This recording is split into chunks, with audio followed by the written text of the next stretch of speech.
Metro rail రెండో దశ సాధనలో తన వైఫల్యాన్ని కప్పిపుచ్చుకునేందుకే ముఖ్యమంత్రి రేవంత్ రెడ్డి అసత్యాలు ప్రచారం చేస్తున్నారని బీఆర్ఎస్ కార్యనిర్వాహక అధ్యక్షుడు కేటీఆర్ ధ్వజమెత్తారు. మెట్రో రైల్ రెండో దశ సాధనలో ఫ్లాప్ అయినందుకు మొదటి దశను ఆగం చేసినందుకు రేవంత్ రెడ్డి ప్రజలకు క్షమాపణ చెప్పాలని కేటీఆర్ డిమాండ్ చేశారు. వైజాగ్, అహ్మదాబాద్ వంటి నగరాలకు కేంద్రం మెట్రో రైల్ మంజూరు చేస్తుంటే హైదరాబాద్కు ఎందుకు తీసుకురాలేకపోయారో సీఎం జవాబు చెప్పాలని అన్నారు.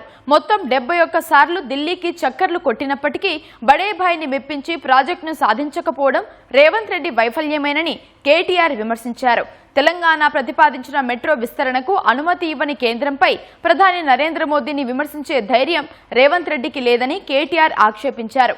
ఓటుకు నోటు కేసు ఉచ్చు బిగిస్తుందనే భయంతో బీజేపీతో చీకటి ఒప్పందాలు చేసుకున్నందునే ఈ పరిస్థితి ఏర్పడిందని కేటీఆర్ విమర్శించారు.